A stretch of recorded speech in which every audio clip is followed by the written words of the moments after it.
God damn, Gary. Some serious gourmet shit.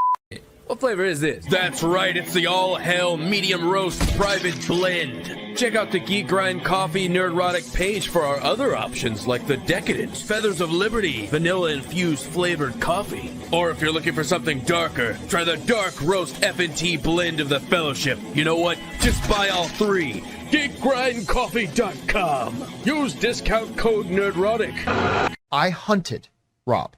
I hunted for Tobey Maguire's dick. Excuse me while I whip this out. Hold up. Wait a minute. Something ain't right. Wait. I've got an idea. My mind is a raging torrent, flooded with rivulets of thought, cascading into a waterfall of creative alternatives. God darn it, Mr. Lamar. You use your tongue prettier than a $20 whore. Nerdrotic.com.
Yo, the thumbnail's still up.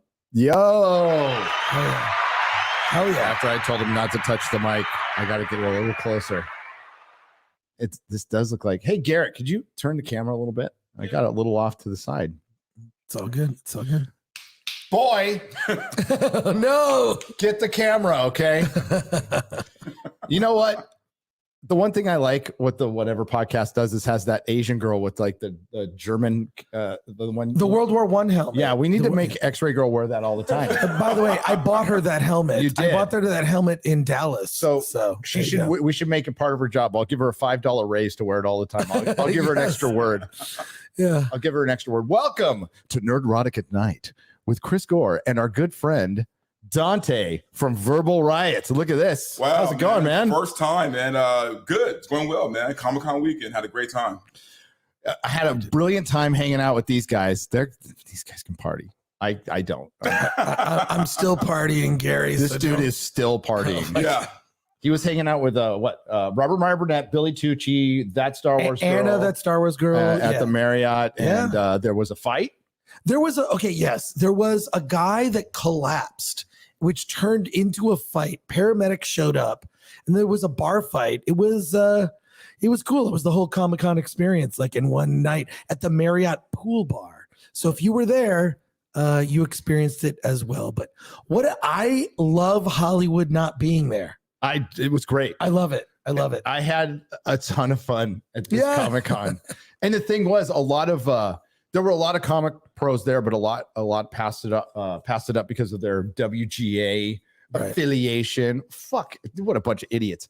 They would have made so much money that I won't even name the comic artist who bailed on 2000 AD, right? Garrett, we were there. Yeah. There was a certain comic artist who was supposed to show up and didn't at the last minute because they didn't send him enough promo copies or something. And the guy, they were throwing numbers out, thousands of dollars. He lost thousands of dollars, tens of thousands of dollars, because people would have been lining up signing for this guy.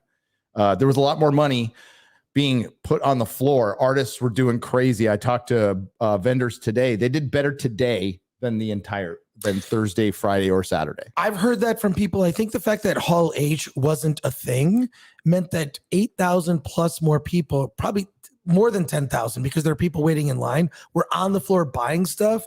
My buddy Tony Kim, who has a company called Hero Within, said he did his best day ever at a con on Thursday of all days. He has this company where he sells like nerdy clothes, jackets and shirts and stuff. And so like the vendors, it was packed. Like you saw, like just walking the floor was nuts, and it was great. It was like back to old con, focused on like comics. Yes. So yeah, I had friends who were also at who are in Artist Alley, and they told me that more people stopped by their booth more so than many have in recent years. So it was good. We should talk about that book that you and I both bought. Oh yeah, we went down Artist Alley and found a guy that did sexy burlesque pictures of Looney Tunes characters. This is a real thing that exists. It was a disturbing, non-politically correct thing because they did like Speedy Gonzalez and shit. So yeah, I got it for my wife, but it was properly weird. And I also, a couple of my purchases that are being mailed. I bought a couple of like really non-politically correct covers of World War II covers, Young Allies #7. I can't even describe the cover of Young Allies #7. Let's just say it's more than not. It's a Japanese person being shot, and then there's a Mexican person tied up in the corner, but they don't look like persons. They don't. They're horrible covers, and I had to have them. So I like the non-PC. I think Yellow Flash is a kindred spirit there. I like those kind of covers. I also got like a shitload of toys. We'll show it later. I got a George Lucas 1/6 scale that I used to have at the comic store because he has bendable fingers. So he used to sit by my cash register, flipping you off with a wad of money in the other hand. That little George, I used to call it Articulate George. So I got that. I got a bunch of other stuff too. But it was fun. It wasn't a huge haul for me because I was just like having fun, just walking around and checking stuff out and saying hi to people. And Garrett went off and did his thing, and you guys went off and did your thing. We saw Robert Meyer Burnett's panel. Hell yeah. Starship Smackdown. Starship Smackdown. That was pretty fun. Good. That was pretty fun. But I guess the big thing was we did a panel on Thursday at the Marriott. So this is it's adjacent to the con. It's con adjacent, kind of like QAnon adjacent, but con adjacent. And so I was thinking, I don't know how many people are going to show up to the Marriott. I was even like, that's fucked up that they gave you the Marriott, dude. Nope. It was packed. For what it was standing room only. Yeah, and you had to like walk all the way to the other side of the con, through a hallway, up some stairs, through a little labyrinth thing, through the freaking hall, through the reception area of the Marriott to get to this. And people made that trip. So congratulations. And Bounding, our good friends at Bounding. Oh, look at this. Wrote an article about it. Nice picture. My God, Bounding, your fucking ads are killing me, dude. I have a lot of those ads on the Film Threat website, so don't like I get it, like that helps them continue doing what they're doing. But that was us all on the panel. We did a little post photo shoot, but it was like this. The whole panel was like this dense 1 hour deep dive into like, how do you raise money? How do you get distribution? How do you make a movie and just get it out there? How do you get a good review of your film and promote it? Like, it was intense. So I'm sorry, what I loved about it too myself is that people tend to say that we can get a little negative about things, and we ship. I'm sorry, I didn't mean to curse. You can fucking curse your fucking ass off on this fucking station. Curse, what the fuck dude. are you fucking talking about? Yeah, shit. When I'm on somebody else's show, I gotta remember, that's really fucking nice in you and fucking respectable. But some of the rules are different sometimes, man. So. But no, I love the fact that it was a positive panel. People got something out of it. Yeah. Anyone who's there at that panel should not have anything negative to say about it whatsoever. So it's just weird when I go on Twitter and see like negative things about our panel. It just kind of, I take it a little personal. It's like the Michael Jordan meme. Well, it's also like there are clips of the panel that you've probably seen on social media. We're gonna run the entire panel, and I think I gave you the video too. Like we're gonna run the whole panel on the Film Threat channel. But one of the things I mentioned on the panel that I will actually say to you now, if you're watching live, if you are going to crowdfund a film or a project, go to filmthreat.com/contact. Ask me for the crowdfunding document. I'll email it to you. So it's like a 15 page document written by these buddies of mine who raised about $300,000 for a documentary that they made. So I'll send it to you. That's how to contact me. I answer all my emails. So filmthreat.com/contact for the document. Just ask me for it. There you go. Yeah. There you go. Cool. Look at this. Vito Corleone. Is that what somebody just said? Yeah, like, somebody said Vito Corleone. Oh, I'll take it. That's awesome. Gary calling Garrett. Piss boy. Come here, piss boy. History of the world. Wait, is Garrett in the chat right now? He's on his phone. I can see. Garrett, it might be. No, I love it. He's looking at porn. He's looking at porn. It's like, hey, they've got 930 people on Nerdrotic Live. It's this late on a random live stream. Thanks to the Modrotics for being here. We got Scott M, Eric K, Luke Stone, Jason B, R. God dang it, RRR. Yeah, I can't see. Hey, it's my. What does that say? Hey, it's me. Hey, it's me in HD. Okay, you fucker, you do that. Messing with me now. No, they're messing with me. Johnny Wary Sex, aka what? Juice Cannon. All right. Some confidence right there. Luke and Sliding Rhino and Darth Morgoth II, John Richards, Problematic White Guy, Robert Paul. How's it going, guys? Welcome. Hey, we had a great time. I would say I'm looking forward to go home, but I'm really not. I mean, because I'm just going to go to an empty house. It'd be kind of boring. So you know what? I'll probably just I'll watch some Stargate. Make Matthew Hammond freaking happy. But it was totally worth it just for this panel, because this was to get one of these. I'm sorry, to me, it's a big deal. You gotta show that. Like, I mean, you're not. I don't think you're full screen right now because you're sharing the thing. Yeah. But like I'm going to take credit for this for a little bit, because I got to take credit, because I was like, how do I get Gary on a panel? But I don't want people, because people came after Eric July when I announced like Eric July would be on the panel. But then I wanted Gary on the panel, but I'm like, but if I announce that Gary's on the panel, people are going to try to stop it. I thought the best thing to do is to act stupid, act like an idiot, pretend naturally, and also like two people dropped off who were supposed to be on the panel, so I'm like, I'm just going to add this guy who's coming onto the panel as a last minute addition, so that there would not be any controversy. But even like Eric July being added to the panel, like people were coming after him. I couldn't believe it. People I know on YouTube and social media were even saying stuff to me, and also F those people. Oh yeah, you were getting concern trolled in your DMs. Oh yeah, I'm concerned about you, Chris. Why would you add Eric July to your panel?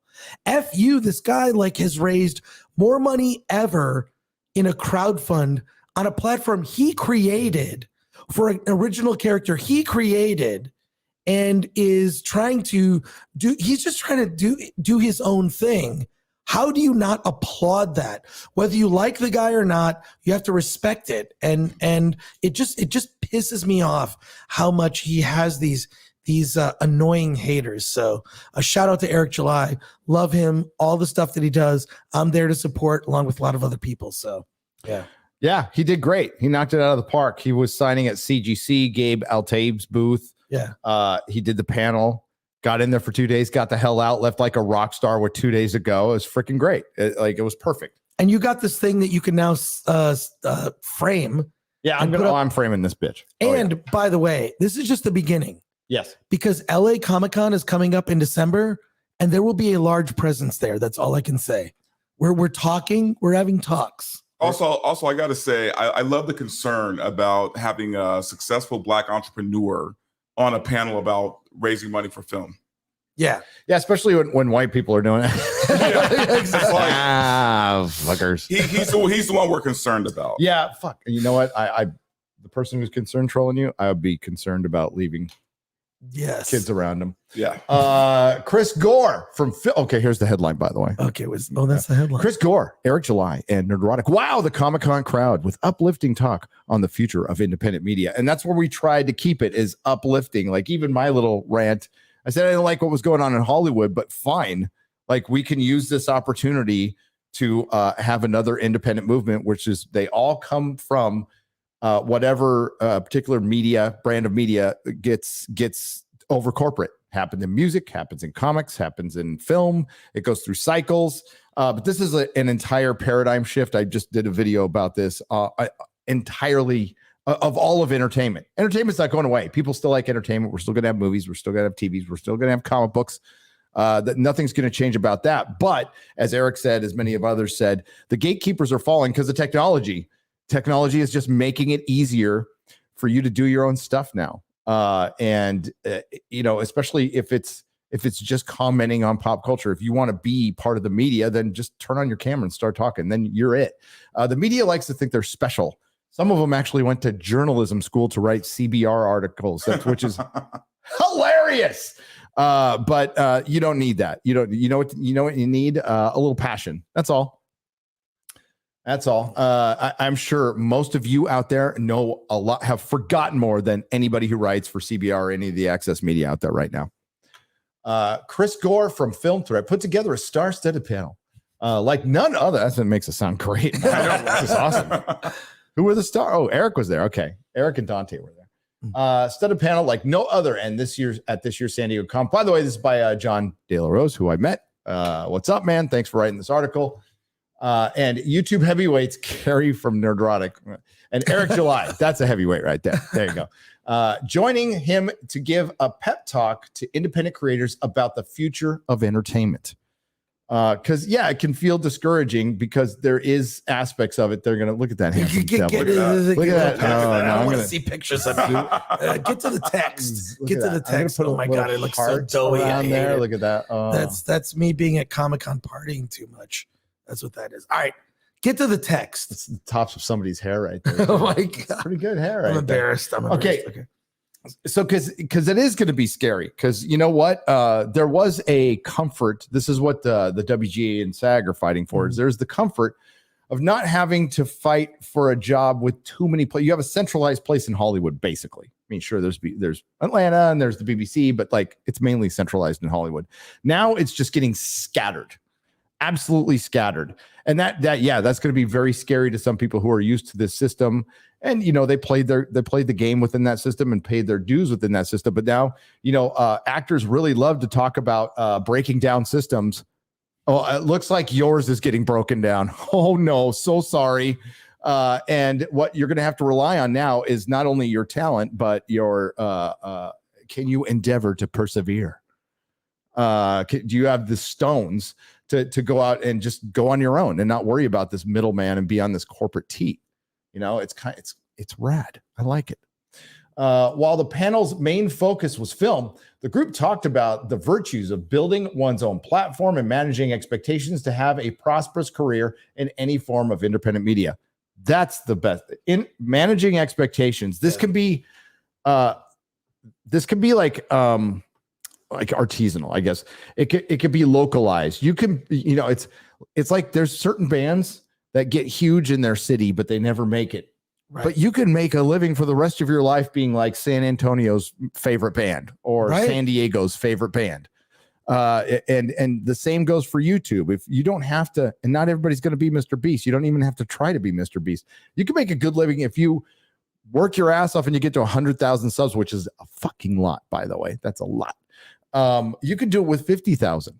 If you learn if you're doing what you love, for one, and you're consistent and you're good at it, like it doesn't have to be this huge thing, and it could just be a hobby, and you get up to 5,000 subs. So what? That's all I ever thought I was going to get. Gore packed the Marriott's ballroom with a room with a room completely full of fans and aspiring creators eager to hear wisdom from longtime independent creators. Several celebrities were in the crowd at the panel, including YouTuber That Star Wars Girl and comic creator Dan Fraga.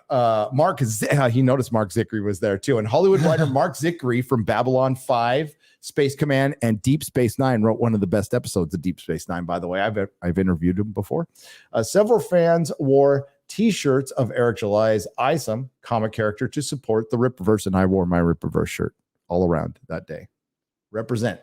Fans of this year's Comic-Con are starved for good panel content, with Hollywood pulling out and canceling dozens of panels at the last minute due to the writers and actors strike. Many attendees were grumbling on Twitter, asking if they get a refund for their tickets because of a lack of programming. Well, if you read the fine print, they said they are not responsible for any cancellations at all. So no, you can never get a refund.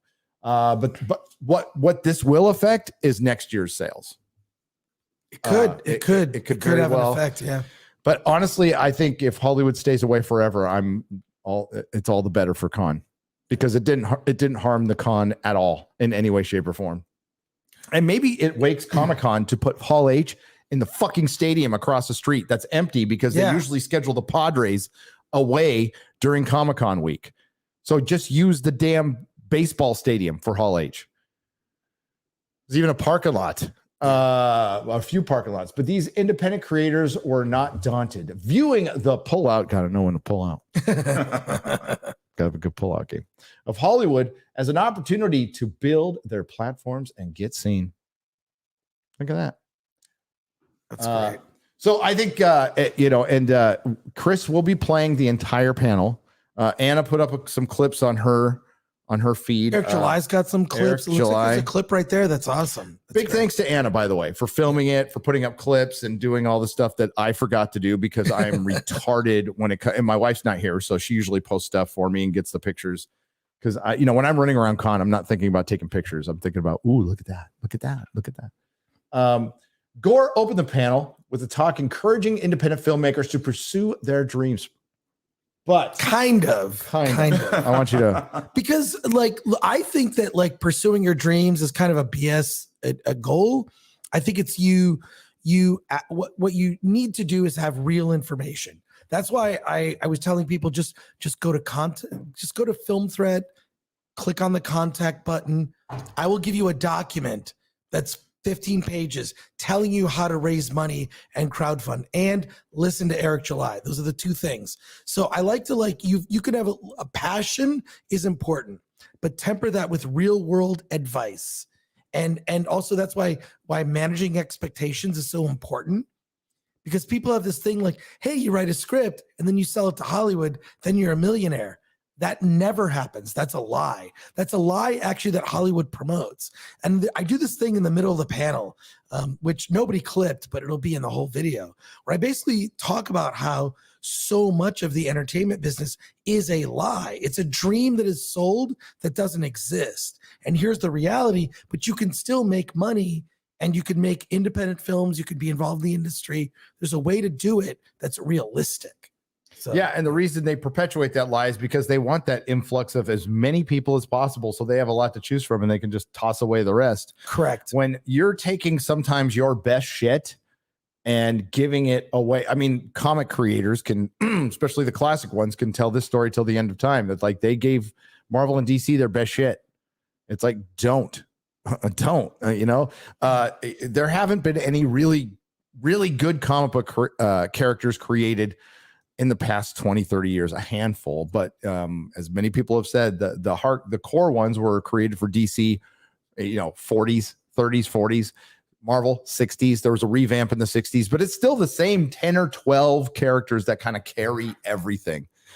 You had a story. I want to see this fucking movie that you talked about from your life, that you had a Netflix deal, and tell the story, man. Yeah, man. I mean, look, we, working with Chris, I see a lot of independent movies, just a lot.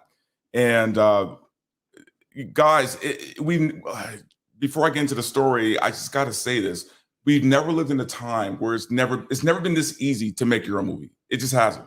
You have everything at your disposal. And that's what we talked about at the panel. is making a movie now is, look, it's still hard. Making a movie is always going to be hard, but it's never been easier to get it done than right now. So with that said, back in the day, this is back in the mid to late 2000s, man, I had a script that I was pitching around Hollywood for a while. It was a script about the earlier half of my life when I used to work at this company for exotic dancers, let's just say. And mom and pop strip joint is how he put it. Mom and pop stripper company. Dante was a bodyguard for Prince. That was way back in the day. I'm just saying. Much bigger guy. That's another story you could tell. But anyway, and actually, I wrote a whole story Bible about that part of my life because I was trying to sell it as a show to HBO. And this is, remember the time period. This is like late 2000, maybe 2008, right? 2009. They loved it. They wanted to go through with the deal. And the only thing that held it back was the fact that they wanted to change my lead character into a white guy. And because I wouldn't bend on that, the deal fell through. Now, remember, this is inclusive Hollywood, right? I mean, they love diversity, right? But they did not want a black lead. And this was like only 2008. So that's why I always laugh when I see Hollywood, talk about this inclusive shit and, oh yeah, we want more, minorities and things. And it's like, yeah, but you didn't want that 10 years ago. No, they're just making up for it after our cities got set on fire for a couple of years. Right. Please don't burn down our mansions. We're on your side. That's all it was. Davina Duckworth is saying Hollywood is racist. I agree with that. I think it's like they still are. I agree 100%. So yeah, I'm just seeing the chat and just saying, hey, I hate everybody. So did you say you hate everybody? You said hate everybody. I'm like, everybody. Easy, Chris. Hate everybody in the chat. And someone's saying I have a Coke ring. This is not a Coke ring. It's a Coke ring. It is filled with Coke. He just did a bunch of it before the show started. It's the ducal signet ring for House Atreides. Yes, from Dune, the Dune Part 1 and Dune Part 2. This is the ducal signet ring. You can't see it. It's a nerd ring. It's super nerdy. It's a nerd ring. So yeah, I like Dune a lot. So there you go. That's right. Cool. It was a ton of fun, and most of it was just like hanging around and talking to people. I mean, that's all. Like that's where you have. It depends on who you go with. Yeah, the crowds are a little nuts. A couple hours in the con, you're kind of over it, and you want to leave. At least I do. I'm ready to go home. I'm conned out, but it was tons of fun. And the only bad part is downtown San Diego is a fucking shithole now. It's disgusting. It smells like piss and dead people. So it's just like LA. It's bad. Gary, it's bad. Like we went to my favorite like dive bar in the Gas Lamp, which is this thing called the Tivoli. I love Tivoli, love that bar, but holy, it's amazing. Look, damn, why the hate, Chris? Wait, what? Eric K, what hate? He said, wait, what did I say? What did I do? You said you hate everybody. And then you said, oh, I meant to say hey to everybody. I didn't say hate. No, I hate, like hey to the chat. Like hail He's the chat. slurring his words a little bit. Can you hear my voice? I'm barely, first of all, I can't believe I'm here and conscious. I can't. So there you go. Thanks, Dante, for driving. We home. Literally came here straight from the hotel bar. So right. Yep. Yeah. I made them stream. They're gonna drive to LA after this. No, I love it. I love it. It's a good. It's a fun thing to kind of debrief the experience of what we talked about at San Diego Comic-Con. Terry Metalis was a no-show at a couple of events. I don't know what he's up to. Oh. He was supposed to be on Starship SmackDown. Terry Metalis was supposed to be, and the Enterprise G was one of the starships that was in the battle at this panel. But I met the girl who did. You were there, Garrett. We met the girl who did the Enterprise D model for Picard. Yeah. She was freaking cool as hell. By the way, yeah, she's down. She's down with the cause. So, ran into Terry Metalis and on the floor. Cool. Trying to think of what I can say. Probably nothing. He lost a lot of weight. He told me why he had to like bail on the con. I can't say that. Not yet anyway. But don't tell me shit because it'll come out eventually. It will. It's just us here, right? It's only sure. 1,392 people. Why not? Yeah. Right? Yeah. So I'll just put it this way. After Terry walked away and we totally didn't talk, I heard like over a voice come over through the aisle that said, Star Trek Legacy is probably on. That will be such a cool show. I mean, if it's half as good as Picard, it'll be amazing. Or at least they're at least like it was not being considered and now it's being considered. My personal opinion on that is I like Picard season 3. I don't need anything else.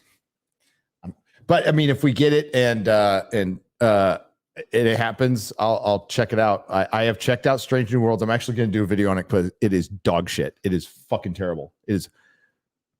It is Discovery bad. It is worse than Discovery. Yikes. There's going to be a musical episode. Spock is retarded and he's the butt of jokes. So they make him autistic and the butt of jokes. That sounds great. I'll never watch it. Fuck you, Akiva Goldsman, by the way. Fuck you. Oh, what a piece of shit. But there's other stuff that I'll let you know. Oh, I said, what did I say it? Did I say it this morning? I also heard from somebody, and I don't even want to say this. Do it. It's about Kathleen. For one, fuck Kathleen Kennedy. I don't care what she does. I hope she stays and lords over the ruin of her creation. But a person, is there a mountain lion out there or something? What's going on? Is it raining? No. It's the air conditioning. You know what? Smoke less pot, Garrett. Okay. Garrett's like a cat looking out the window. Ball, squirrel. Are you okay, bro? Jesus Christ. All right, I'll just go out and say it. I talked to a creative person in the industry who knows their shit, and they said that Kathleen Kennedy's I don't know how to take this, but that she's like going to leave next year. She's basically on sabbatical. So I'm sure you've heard this story before, but I actually heard it from somebody who might work there. So, okay. So, and I'll leave it at that. And whatever fucking happens, I honestly don't care, but I'm just, for conversation's sake, let's have a chat. But I fucking don't care. I just don't care. I don't care about Star Wars. I guess I'll review Ahsoka because why not? It's what I do. Just like we reviewed Barbie, we had like the Barbie thing. Some of us saw Barbie. Not everybody saw Barbie. Chrissy Mayer. Come on, Chrissy. She goes out with all of her girlfriends. She does a special Barbie stream. You could not have seen Barbie on Thursday night on FNT when 8 dudes and Anna, that Star Wars girl, went to go see Barbie so we could talk about it. She could have defended it. She liked it. She could have defended it. And that's totally fair. Yeah, like whatever her opinion is her opinion. That's totally fair. So real quick, I'm going to read the super chat and then we're going to talk about Oppenheimer and Barbie. But see, that's the issue. They don't want to stay local band. They want the money and fame. They want the big money. Oh, it's okay to want it, but then there's a tempering of for one, I don't know. I would just say it rarely happens when somebody goes, I want to be a billionaire, and they go out and do it. All right. Yeah. So I would say I would start out with being a thousandaire, like, hey, making a living at doing something I love, which means you don't work a day in your life. Just start with that. Start with a tempered expectation. That's probably what helped me. I've already hit bottom a couple times and I'm like, this is gravy. Whatever happens, it's gravy. It's great. I mean, I'm grateful for it. I work really hard for it. But I didn't I know Mr. Beast does this and good for him.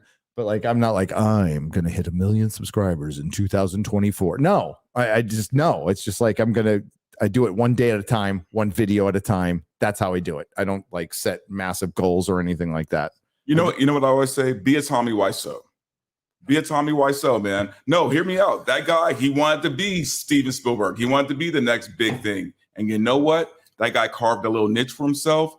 Guy makes a ton of money off of one really bad movie he made years ago. And you know what? He's happy. He's happy. He's happy. He has his little thing and he's happy. Look at Lloyd Kaufman. Never wanted to be part of fucking Hollywood. That guy just looks happy as hell.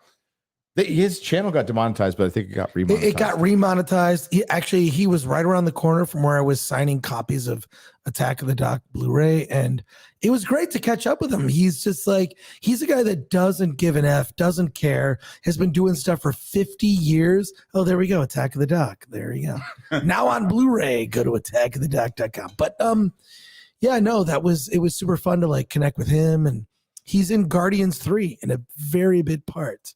Because that's where James Gunn started his career, was at Troma. He wrote Troma movies.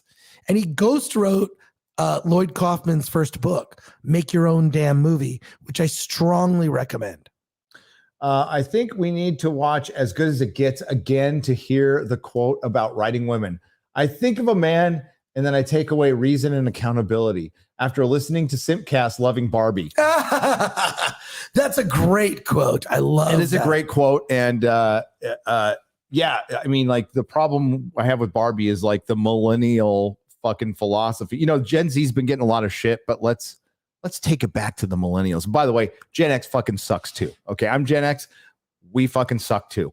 But the millennials is really where that line of demarcation started, where like I'm doing things and I'm not getting credit for them. What's going on here? It's like that, you know, as Garrett screamed out during that fucking speech, where basically a woman's like, we do stuff and we don't get credit. And Garrett goes, that's life. Okay, that's life. You're not going to get credit. People are going to throw fucking rose petals at your feet just because you're a fucking woman or dude. Nobody cares. And it was sending such a Hollywood, a feminist, woke, single, wine on, drinking her wine box fucking philosophy out there. It could have been fun. It had some fun stuff. Honestly, if I had a gun to my head, I'd watch it before I'd watch Oppenheimer again. But and I didn't hate Oppenheimer either. I just, you know, these are two movies that like, I'm not into biopics, dude. I'm just not. But I'm really not into subjective, objective, non-linear biopics that go for 3 fucking hours in a really pretentious way. It's like a 6.5 Nolan movie. It's nowhere near his best. Prestige is the fucking best. That's a dope movie. But as Garrett pointed out, he's kind of had a lot of misses lately. Like, when was the last great Nolan film? Inception? Inception's Yeah. 10 years ago. 10 years ago. 13 years ago. Sorry. Thank you. 13 years ago.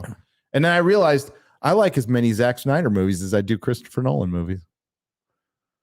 There you go. Hey, he's a good director. He's great. He's a good director.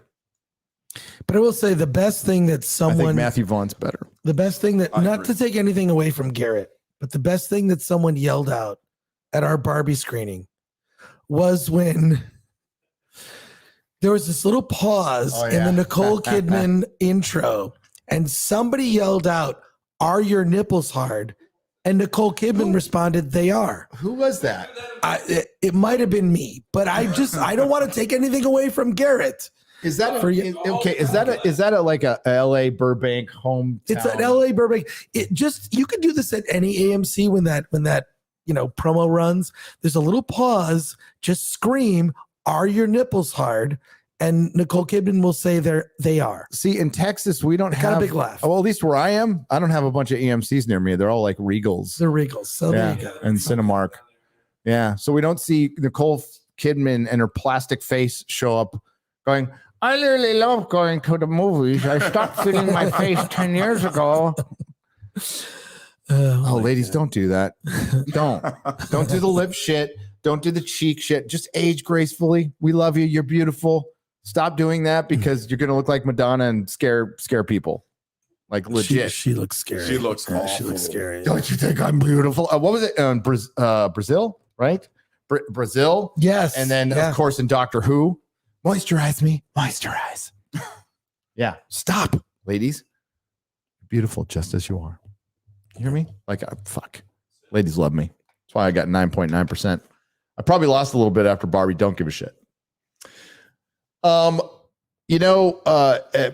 it's okay to like Barbie. And as I said on Friday Night Tights, if you're going to shove a bunch of intersectional feminism in a movie, which this thing was filled with it, then put it in a Barbie movie. That's fucking fine with me. Just keep the fuck out of a Spider-Man movie and a Captain America movie and everything Marvel. But what's interesting has been the debate online of why is that person reviewing it? They're helping pay for it. And it's like, are we really having this argument again? Then I am responsible for Rings of Power failing. And Critical Drinker is responsible for killing Star Wars. Stop. We cover entertainment. That's what we do. And we went to see Barbie as a joke. Because it is kind of funny that 8 guys saw it with 1 girl, which is super gay, by the way. Super gay. And we were in a theater full of lesbians from Hillcrest here and it was we still had fun. Like, that's back when I used to go with my friends. We go to any movie ever. We see Ator. Hey, we know Ator was going to be a piece of shit, but we watched it anyway. We laughed. We roasted it. I'm going way back with Ator, by the way. Ator, yeah, I saw that in the screen, and we fucking roasted it, and then it was fun. That's the whole point of it. And if people like it, that's great. A lot of people like it. The thing's killing at the box office. So is Oppenheimer. So I went to see it because these guys were partying, being a bunch of lushes. So Garrett and I, the married guy, and Pauly, Latino Slant, love you, brother, my sober brother, we're like, hey, let's go see Oppenheimer. And it was sold out everywhere. We had to drive 20 miles south. We found three of the last tickets in Chula Vista, which is, again, 20 miles south. We had to sit separately in the very back of a packed fucking theater the whole movie theater was packed because of Barbie and Oppenheimer. So people are down with the whole Barbieheimer meme culture thing is great. It's working for Hollywood, and wow, it's a really bad time to strike, isn't it? Like right when you had kind of a comeback, a good weekend, and now it's going to be a desert for 2 years, but oh well. But yeah, it's okay. I didn't think Oppenheimer was great. I didn't think Barbie was great. Barbie could have been great though. Barbie could have been great, but they got buried under their own message at the end, and it does get super fucking preachy, and it stops being funny, and it leads up to a guy you want to hear the plot summary of Barbie? Barbie gets a vagina. The end. That's it. Barbie's journey to get a vagina. Isn't that fun? Jay Longbone put up the best meme, Garrett, where she replaces the last line with, "I'm here to get an abortion." Well, I think it was someone from our chat on the film thread, live cast on Friday, said it should have just been Elf, right? Yeah. It should have been Elf. It would have been fun. Legally Blonde, right. Clueless, like that. Yeah. You know what? It should have been every woman should have left there feeling good that they owned a Barbie growing up. And that's not what they left with. That's exactly right. This whole thing makes you almost feel shame for liking a toy. It's weird. I can't imagine a child seeing the Barbie movie, which is weird to say because technically speaking, this should probably be for kids since it's based on a toy for kids, right? How ridiculous is it that we're discussing that? But I don't know. If you take a kid under 10 years old, they're going to feel like shit seeing this film. And I don't know. I wouldn't recommend it. If I were the CEO of Mattel, I'd be a little pissed at this movie. Yeah. The CEO of Mattel, they're making money. So I think they don't care. I don't care. And all the wrong messages are going to, but whatever. Honestly, I'm not going to make a video on it. It's a Barbie movie. Right. It's not for me. I understand that. And neither is Oppenheimer, because I just don't like sterile biopics. I'd rather see a very sterile but informative documentary personally. But, and with Oppenheimer, there was really good shit in it. Robert Downey Jr. was freaking brilliant. And is it Cillian or Cillian Murphy? I never know. Cillian Murphy was great. He was freaking great. But all the other, there was it was really cool to see, let's pick all the superstars, the random Drake and Josh guy. And what did you pick up? The Diary of a Wimpy Kid, older brother? Diary for Wimpy Kid, older brother's in the movie. Rami Malek. Adventure is in it. Yeah. Rami Malek played a very small part in it. Yeah, Gordon from Orville. They're everybody's in it, and that part is fun. But okay, so my problem was the pacing, the editing. It was just dialogue delivered, go, dialogue delivered, cut, dialogue delivered, cut, and it was we were jumping so much, we were jumping time within jumping time, and it's not like I was confused because I wasn't. I was following the story. I just hated the aesthetic. I couldn't stand it because it felt like so dry and soulless and sterile. I'm with you. And it's almost like Christopher Nolan. Like, I love Dunkirk. I thought Dunkirk was great. And that movie plays with time.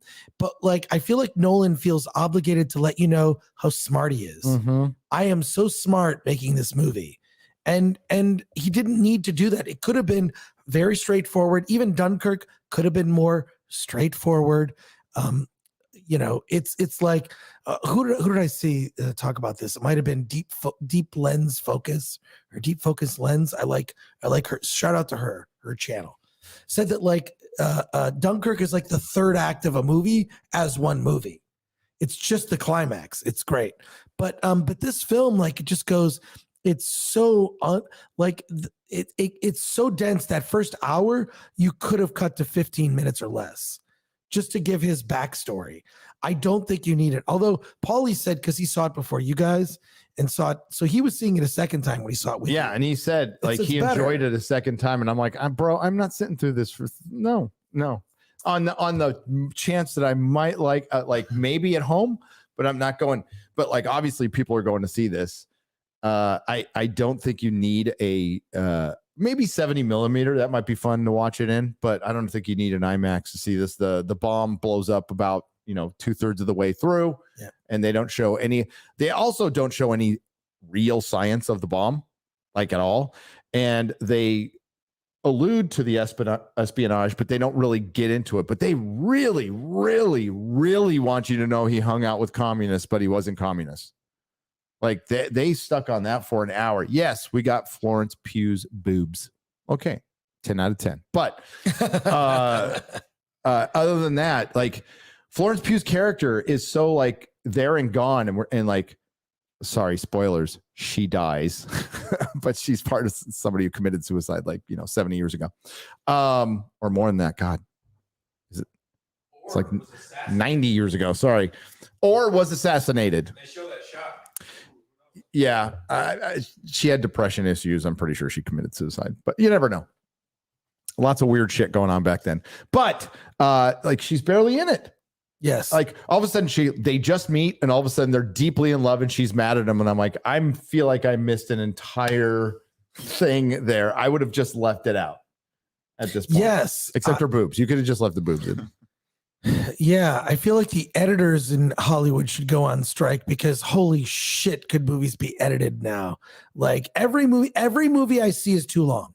Every movie is too long. Barbie was a little over 2 hours. Am I wrong? What was it right at 2 hours, which like, that movie like that should be 90 minutes.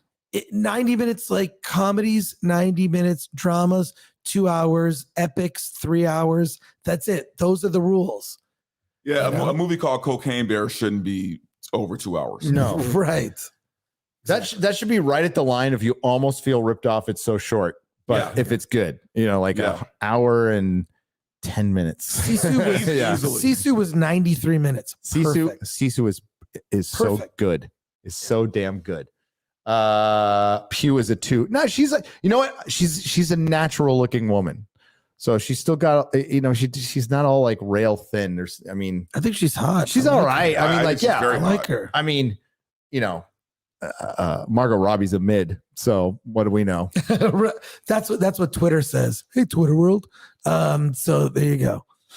What happened to my mouse, man? It just like died. I don't know. But she's playing Princess Irulan in in Dune. Yeah, she is the daughter of Shaddam IV, the emperor of the known universe in Dune Part 2. That trailer is insane. We had an interaction. I don't know if you want to talk about it, Gary, with a guy who is working on the new Dune. Oh, we did. Yeah, it was very interesting. I don't know why my hey Garrett, could you do me a favor? Yep. Could you unplug the USBs and plug them back in of the my mouse died. Oh, so we talked to a guy who worked on Dune 2, and we just no, they're right there on the front of the computer, right below that memory stick. That would be bad. Yeah. Pull those out and just put them back in, because it feels like they just that seems farted out. Something weird's gonna happen right now. I don't know what's going on. It's crazy. Oh, my mouse is just dead, and I don't have batteries. So, Yeah, So I'll tell the story real quick. So yeah, this guy came up and said, "Hey, Nerdrotic, hey Chris Gore, how's it going? Yeah, I worked on Dune." And then Chris goes like, "Dude, how did you make it so cheap?" And he's all, "Oh, it was this really radical act of pre-visualization. In other words, planning." Yeah, that was it. That was literally it. It's like, oh, we just planned it out. And then he was comparing it to Transformers Rise of the Beast, which was not planned out. They did the visual effects after the live action was shot. And apparently that is not the correct way to do it. So, but yeah, no, like just that Dune Part 2 trailer. I'm sure everyone here has watched it. It looks so epic. So the scale of it looks insane. Like I feel like David Lynch gave it the best shot with 80s resources and effects.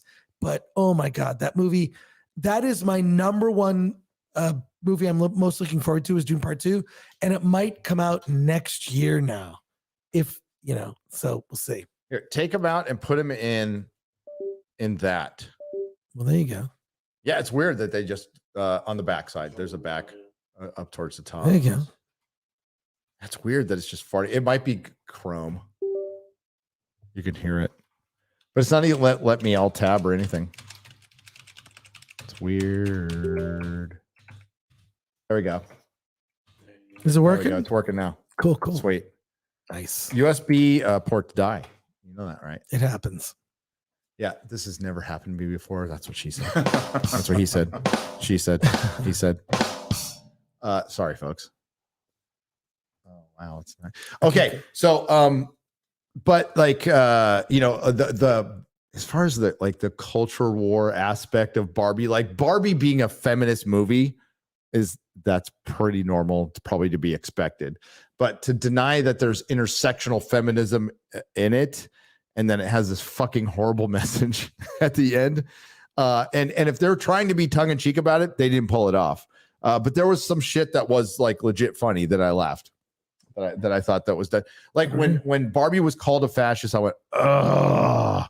But then there's a point where she's crying in the corner and she's like, I don't own the means of productions or the railroads. Why did she call me a fascist? Which was funny. That was fucking funny. So yeah. I would say the first, 40 minutes of the movie is watchable. It's enjoyable enough. After that, it just takes a really bad turn. Yeah, I guess super preachy. It gets just super preachy. But also what's interesting is that Barbie as a brand was dying because millennial women thought that what Barbie represented, they didn't want to introduce their young daughters to. So so I actually think the move to make Barbie this way was really smart by Mattel. Also, the movie's not made for me for sure. For sure. An older dude, I don't care. Never cared about Barbie. And so whatever. I mean, I appreciate the history. It's great. I was more of a G.I. Joe guy or classic Kenner Star Wars action figure collector, and I played with my Star Wars toys to the point where I actually have a die-cast metal Millennium Falcon that is covered in dirt and I've never cleaned it, so it still has all the original dirt from when it just sat out in the rain or the sandbox, whatever. Like, right. So it's not for me. So what's interesting is the culturally how this movie has resonated is important. And also the fact that two big movies can open on a weekend and be successful with audiences that maybe don't kind of cross over. But I saw a lot of people saw both movies in the same weekend. That's crazy. That whole Barbieheimer thing. I love that happened. It really worked. I mean, it worked. People loved it and the places were crowded, and that's great. Yeah. You barely got tickets. Just neither movie was for me. And I don't worship at the throne of Nolan. Okay. And I hate to break this to you, Nolan fans, but Nolan fans give Snyder fans shit. You're same thing. Okay. These guys are the same thing. You're very passionate. You like your guy. That's cool. I think that he's a great, is he a better director than Zack Snyder? Yeah, he's a better director than Zack Snyder. Is he the greatest director who ever lived? No. Fuck no. Hell no. Steven Spielberg, Stanley Kubrick. We can talk about that. Kurosawa, but no. He's really good. He's probably in the top 3 modern directors for sure. Absolutely. Without a doubt. Was it a well-made movie? Yeah, but it was like really self-indulgent and pretentious. Like, so, and I hate pretentious. I don't like biopics, and I hate pretentious films. This is an important film. We need to say this right now. Well, not just that. He did something that we've never seen in a Nolan movie before, which is surrealism. Which is there's the scene in the third act when he's supposed to be seeing molecules, but you can't really tell that he's seeing molecules. It just shows the molecules are supposed to look like the universe. Right. So he's trying to tell you that there's a connect as above, so below.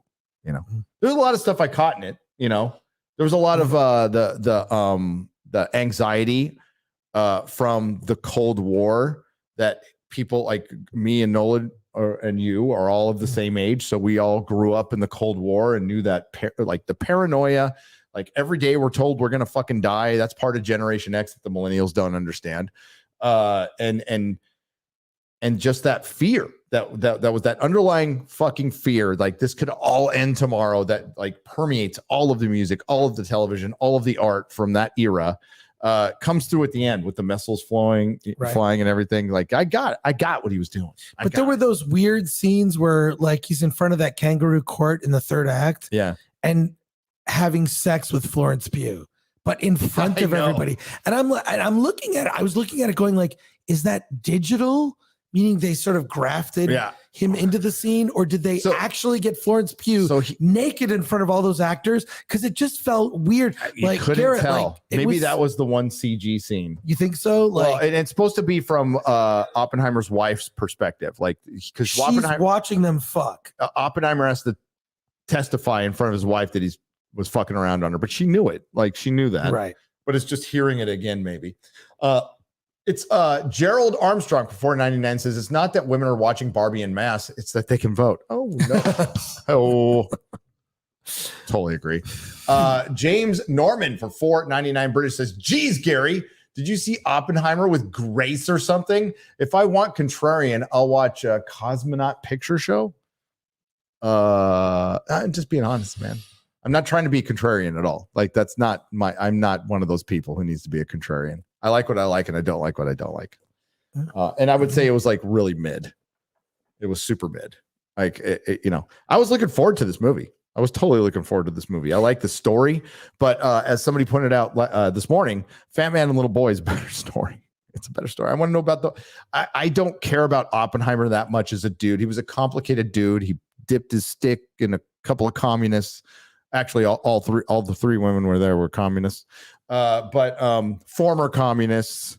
They really wanted to tell you they're former communists, and there was a lot of time spent on that, which I personally I'd rather see him develop a bomb. I like to see the science, and Nolan's smart enough to do that, right? But there's some beautiful cinematography. Like wasn't shit. How about that middle hour? The middle hour is good. Pretty good. The middle hour is a good movie. Matt Damon's good in it. Yeah. It's it's that first half 40 minutes you could just completely cut out. Yeah, 100%. It'd be a better movie, in my opinion. But if you like it, radical. I probably like Dunkirk more than I like this one. I agree. I like Dunkirk more as well, which isn't great either. She's fine in Irulian. It's Zendaya that doesn't belong. Channing is a redhead. Well, I'm not a big fan of Zendaya. She was fine in the last Spider-Man movie. Deeb for $5. Muad'Dib. But yeah, Zendaya. I feel like Chani should have more weight or gravitas, and I'm not getting that from Zendaya at all. So we'll see. I'm a Dune freak, so we'll see. I hope they don't delay it. That would be terrible. Yeah. Because that's the only thing that, like, for one, Dune, I just don't like. This is going to be the best box office weekend of the summer. Barbie's going to be the big hit. Oppenheimer's going to make its money back. Everything's going to be great with both of these two movies, whether I like them or not. They're fucking huge successes, and it's going to be a desert in Hollywood for a year, maybe more. Yeah. So that it's so weird that they have these two hits and it's like, Hollywood's back, baby. Let's shut it down again.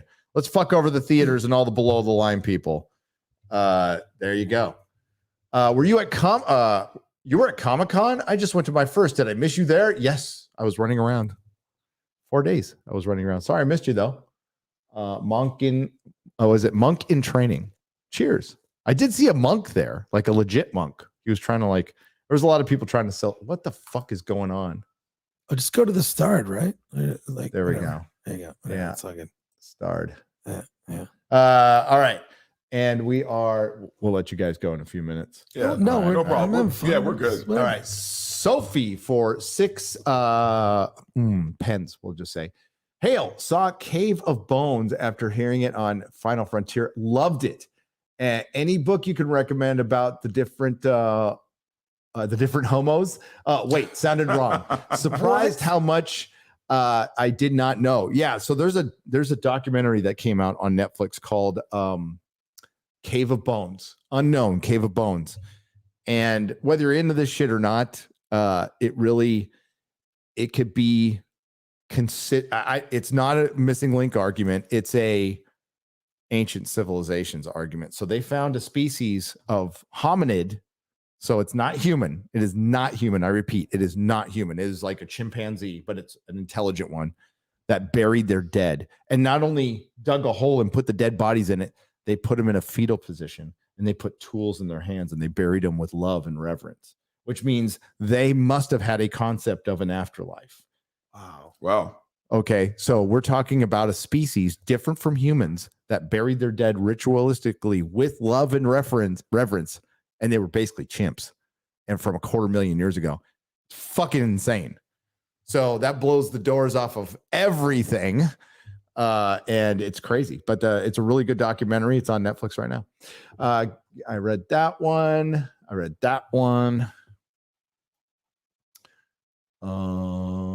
There we go. I'm concerned. I hope you all prosper, says Neanderthal 2020 for $20. Thank you. We'll prosper. You know, this is the thing. We're supposed to have debates about movies we like, we don't like, we can disagree. That's mostly what it is. It was mostly about that. That's why we're like, wait a minute. Why are they calling me a Nazi for not liking The Last Jedi because Luke drank fucking soy milk out of a titty? Like, that's an argument I would have made 15 years ago and we would have just argued over it and that's it. You know, but no, it became political because of Hollywood lost its fucking mind in 2016. Love you guys. Keep it up. Keep up the awesome. Thank you. Pork Chop Express 35. The Pork Chop Express. That's right. For $4.99. It's all in the reflexes. I mean, like, girls liking Barbie. What a shocker. What a fuck. Girls liking even the stuff at the end, the preachy stuff at the end.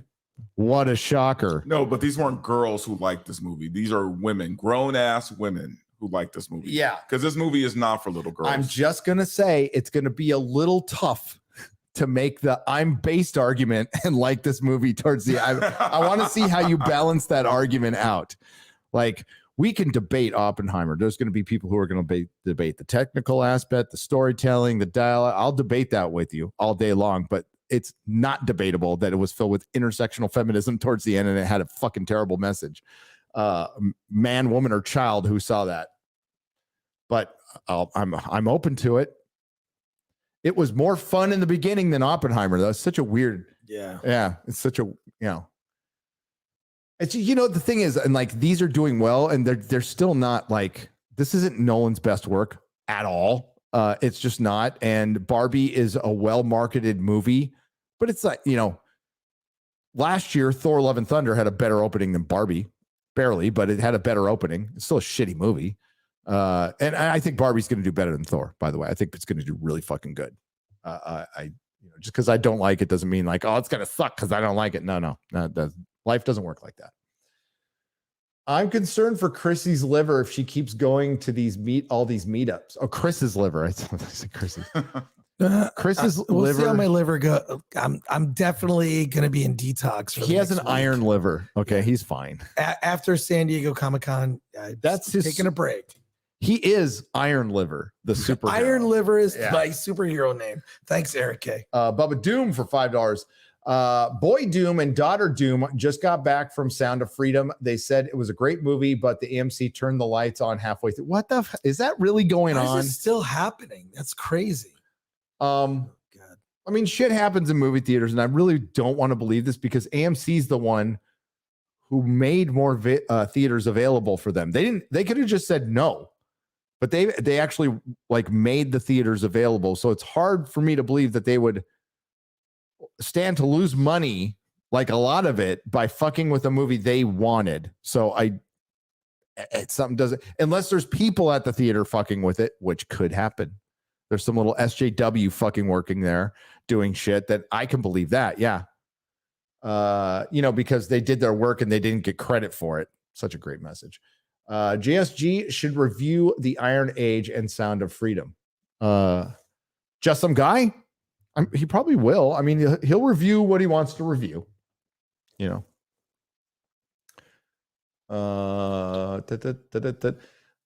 see, I read that one. Dude, my God, why is this weird? Why is it acting so weird? Oh, can you click on those? I can. See? Oh, there you go. But it's just like, it's a little delayed. Please make an FNT calendar. Yeah, you got to do an FNT calendar. Do you want us to all get cosplayed, like hot cosplay calendar, like Anna's or something like that? It should all be Chrissy and X-Ray Girl. Yeah, that's it. I don't think they would. I think should all be Az, in my opinion. Chrissy, X-Ray Girl, and Az. That's it. That's the calendar. Maybe, sure.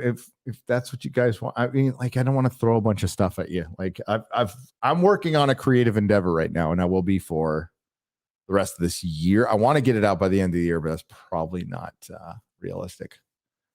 But you'll know about it when it's done, and not before.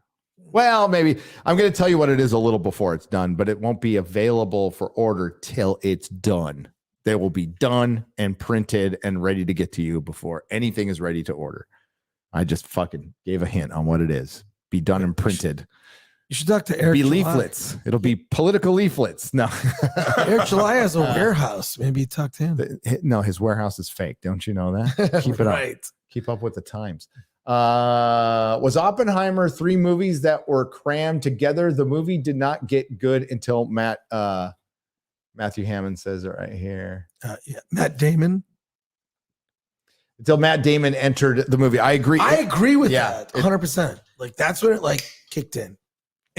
He's got Tarantino syndrome, right? Tarantino needs to be edited down a little bit too. It's a little self-indulgent. I mean, it's great if you're playing to your base. It's great, but I feel the same way about Nolan as I do about Tarantino or any other director. Like they're fucking great when they're great, and they put out some meh. I can't say they put out shit. I would never say that, but it's been great to meh. But every movie's a banger and a masterpiece. Is slow down there, Haas. I don't think so. But hey, Chris, I tried to order Attack of the Doc online, but unfortunately wouldn't send into my location, Australia. Appreciate the content. I don't know. I'll have to look at. I'll look into that for sure. So I think because by the way, we made the Blu-ray region free.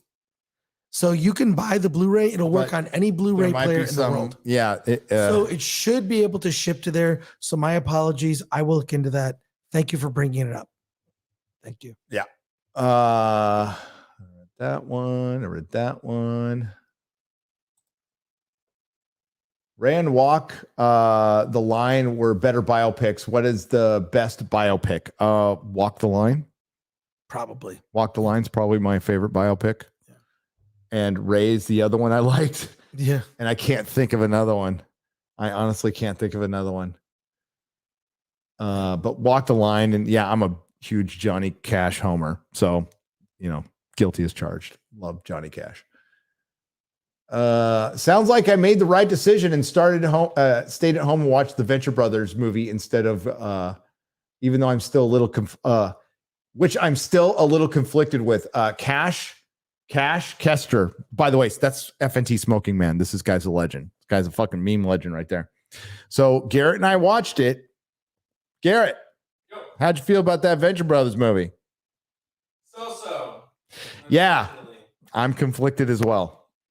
I'm a little conflicted, but we're going to do an entire live stream on it later in the week, and we're going to recap all the seasons and everything. Still a masterful fucking TV show that you'll never see the likes of again. But I wish they would have gotten to season 8. I think what they were supposed to have a season 8. It was canceled, and they go, well, you got 6 months to write a movie, and it felt like they got 6 months to write a movie. But I'm going to spoil something. They left it wide open for them to come back. Wide open. Gary, how can you talk about plastic surgery and not mention the scene with the great Bruce Campbell feeling cans in Escape from LA? One of my favorite scenes. And I love that movie. I know it's not good, but I love it. I love it. John Carpenter, one of my favorite all-time directors, has directed some stinkers. Yep. Okay. Yep. I like John Carpenter more than I like Chris Nolan. I think he's a fucking legend. He's directed some shit. Okay. Dante, Gary Gore, great seeing you at the con. This super chat should be 450 rubles. You know who it is. Oh, what's up, man? I do know. I know who that is. It's our commie friend from LA. It's our commie friend. We have some commie friends. Release the Melanie Mack cut of Barbie and watch heads explode. It says Hardy Boys and the Phantom of the Film Actors Guild. That's right. Yeah, did you? I think she refuses to see the movie. Yeah, Melanie is not going to watch this. She doesn't need to watch it. That's fine. Yeah, she doesn't want to. Dude, it's by the way, I mean, again, the opinions on Barbie and Oppenheimer are across the spectrum in our little sphere, and that's fucking great. That's fucking awesome. Oh, I can never talk to Chrissy again because she liked Barbie. What? They say X-Ray packs a punch like nobody's business. Is that true? She punched Ryan once. She does. She punched him right in the balls. By the way, didn't know he had any, so now we know. Just kidding, Ryan. He's got kids. And she came up behind me and picked me up off the ground the first time we met in person. So she snuck up on me and picked me up from the ground. I'm like, you are the first woman to lift me up since my mom. That's great. So yeah, she's strong. Is she on roids or something? She's just strong. I call her giant, but she's like 5'7", right? Oh, she's big for an Asian woman. And yeah, she's strong. She's strong. I would not fuck around with X-Ray Girl. Just not. It became an issue when nerd geek culture became mainstream. Geek culture thrives in the basement. Matt, I would say niche. It belongs niche, and it's going back to that. So that's what the independent thing is. That everybody's going back to their corner, right?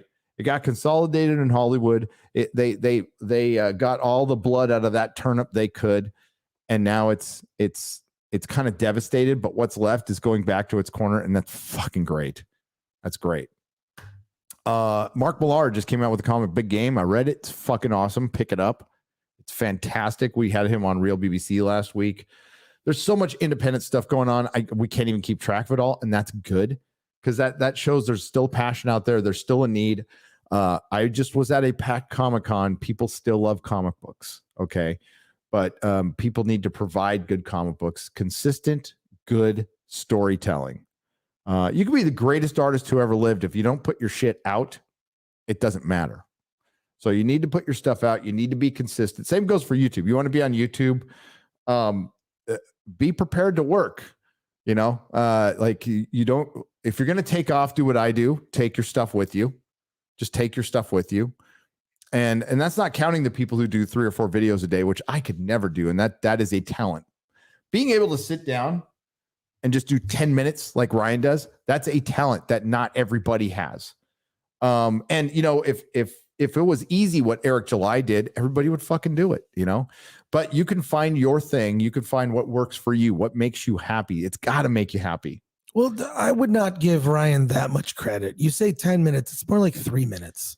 Yeah, his videos have gone down to like 3 minutes now, right? I'm just busting his balls. No, but he puts out like 75 of them like a day. Right, yes. So, I mean, it's like scattershot. No, but he's good. It's good. I watch Ryan all the time. Watch his I stuff. watch every one of his videos. And I like do. every one of his videos. I do as well. Okay. I'll admit. Dude, my mouse is like freaking out, dude. That's so weird. Oh, wait. Oh, here we got some more.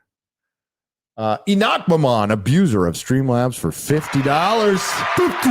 50. Barbie is anti-marriage and motherhood. I agree. Director Greta Gerwig wrote it with her husband, Noah Baumbach, with whom she has 2 children. Noah made a bad movie called Marriage Story about a writer who hates his failed actress wife. FYI, Gerwig is a failed actress. I don't know if she's a failed actress. She's just like retired from acting. She did a lot of weird small indie movies in a genre called mumblecore. So I knew who she was. I thought she was great.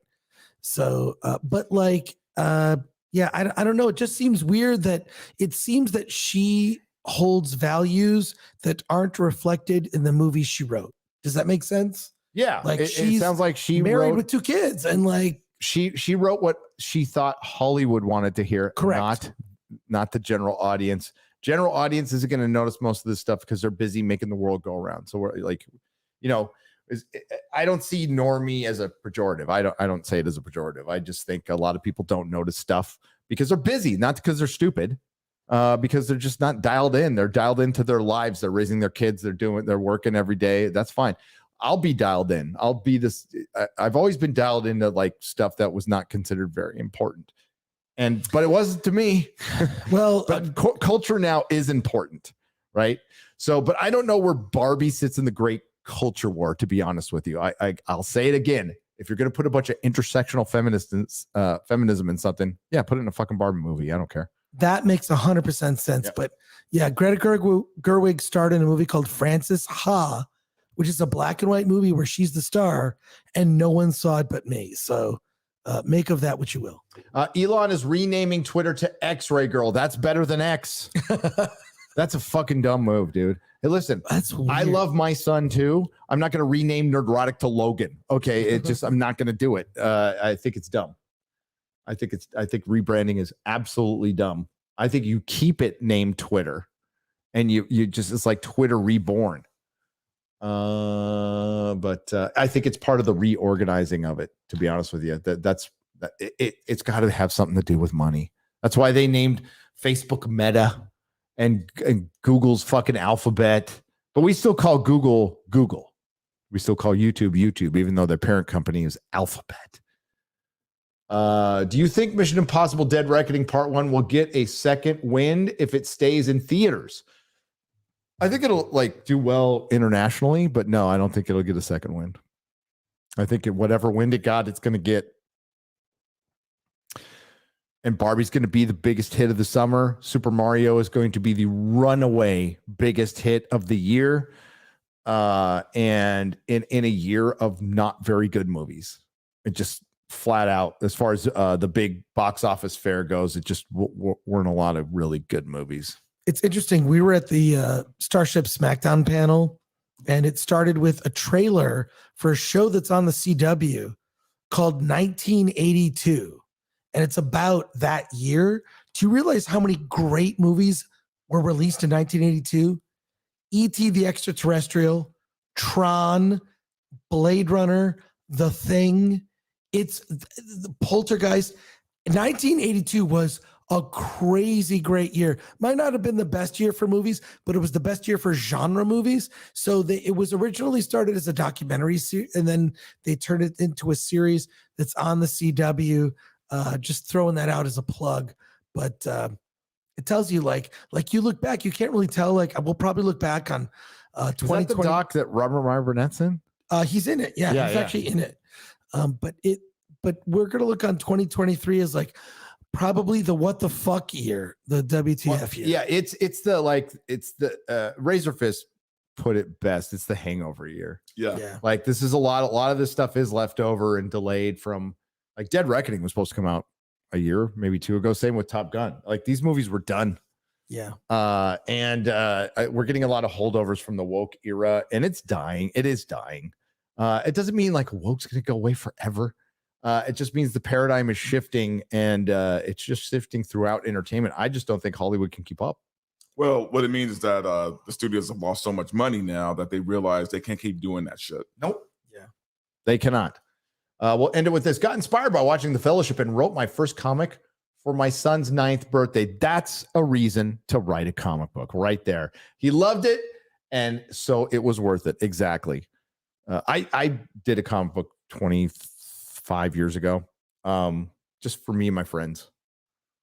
Just for us to do as a hobby. It was never supposed to be anything other than that. Somebody asked me for it, by the way. I'm like, I don't even think I have copies anymore. Where is it?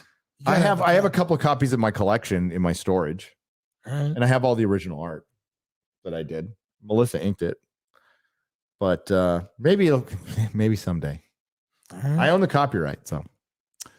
All right, we're gonna wrap it up right there.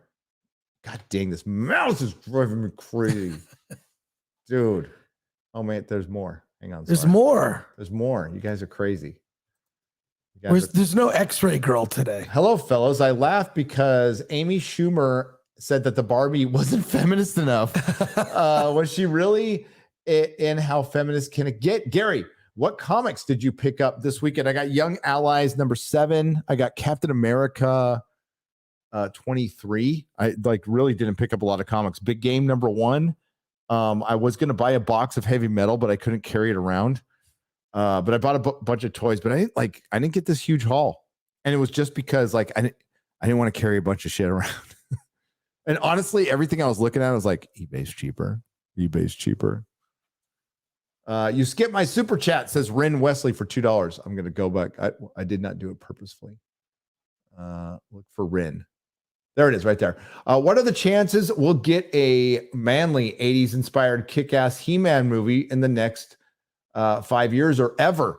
Well, Netflix just spent $30 million on one and then gave it up. So I think if they did He-Man, approach it like Peter Jackson approached Lord of the Rings. And I'm not kidding. Don't make it fucking cheesy. Approach it that way. I think it would be rad. I want to see a good G.I. Joe for my boy Jeremy. I want a good fucking G.I. Joe movie too. I think that would be rad. And hey, Jeremy loved Oppenheimer. So obviously I can never talk to him again because we disagreed on a movie. Who cares? Fuck. All right. So thank you, everyone. Love The Fellowship. No, we don't have to agree on everything. It's great. That means that's normal. That is normal. Had a great time at the panel. Had a great time at Comic-Con. Gonna get home now. Back to work. I released a video on the main channel. I forget. I got so into Comic-Con shit. I get to Comic-Con, Garrett, and I'm like, I forgot to upload my fucking. I forgot to release my video. Holy shit! So I'm in front of Comic-Con, trying to do all that shit on a phone, which is a nightmare, by the way. Never want to do that again. But thanks for watching it. I appreciate it. Perry worked really hard, and I think he did a fucking great job on that. That was really one of the best edited videos he's done. So go check it out. No sympathy for woke Hollywood. What do you got coming up, Chris? Film Threat. The finale of Critics Court is this Wednesday. Oh my God. Check it out. That was as long as the OJ trial. It's longer. It's just come check it out, the verdicts, and you will decide what case we do next. There's a lot of clips. It's a lot of fun. So join us Wednesday for Critics Court and subscribe to Film Thread. And I can't believe my voice is as good as it is. Yeah, it was actually worse in Dallas. It was worse. Yeah, it was worse. And one more thing before we get to lovely Dante. Roast the shit out of me if you don't agree with me on Oppenheimer. Go, fucking bring it. I'm okay with it. It's fine. I think that, again, that's normal. Dante, what do you got coming up? Tell the fine people out there where they can find you. Will do, sir. This week I am going to be talking about Mortal Kombat because that is the one panel that I went to voluntarily on my own at Comic-Con this weekend. So I have a lot to say about what I saw at the panel. I am going to be against my own will. I am going to review Barbie just because there are some things I feel like I need to say about this movie, and I'll probably get in a ton of trouble for it. But fuck it, I don't care. And I'm going to be just talking about my experience at Comic-Con overall. Where are you talking about? I'm sorry. On the Verbal Riot show. The Verbal Riot. Verbal Riot show. You can find me there. Cool. Dante's cool dude. Please subscribe to Verbal Riot and follow Film Threat, all of their channels. Critics Court. Chris will be back with me on Wednesday with the Nooner. Hell yeah, I will. Hell yeah. I'll be there. And who we have? Sean from Think Before You Sleep on Friday Night Tights. He's a friend of mine. And it should be a fun show. He has a great haircut. Sean does. He has a great haircut. I wonder who did his hair. I wonder if it was my wife. I wonder if my wife cut his beautiful hair, his beautiful locks. I want to say one more thing before we cut out. Sure. And this is from me and Chris, man. Guys, don't let Gary fool you. He's the nicest guy in the world, man.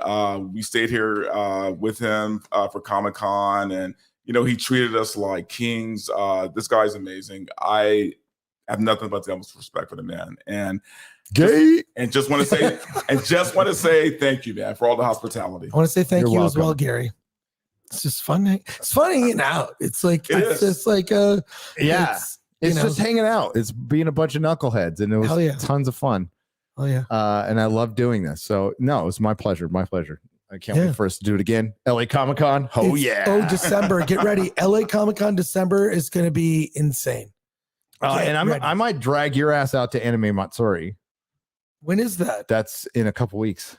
All right. What about Star Trek Vegas? Is that? I can't do Star Trek Vegas. Okay. I can't. Right. I can't. Maybe. Maybe. If you're not going to go. Maybe I'll change my mind. If you change your mind, let me know. I will, because I do have to go out to get my mom. I could drive there. And she's pretty close to Vegas. We'll discuss. Oh. Okay, cool.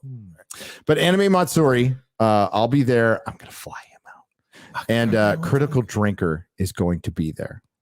All right. Critical fucking Drinker is going to be at Anime Matsuri. That's reason enough to go. And of course, there's Nick Rekieta. I think Cecil's going.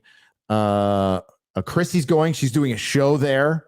So we're going to do Friday Night Tights, and then we're going to go to her comedy show. I'll be there, but fuck that. Critical Drinker is going to be there. So if you're in the Texas area, it's in Houston. It's in Houston, Texas. Go check it out. I'm not really into the anime stuff there. I mean, I like some of it, but not enough to spend any money. That was the only con I went to. It's like, I didn't spend any fucking money here. This is weird. But that's a good thing. All right, we're going to end it right there. Again, thanks to the Nerdrotics. Thanks to everyone who left super chat and donation. You help keep the lights on. And I'll see you next week. Everybody, be good to each other. Have fun. Peace.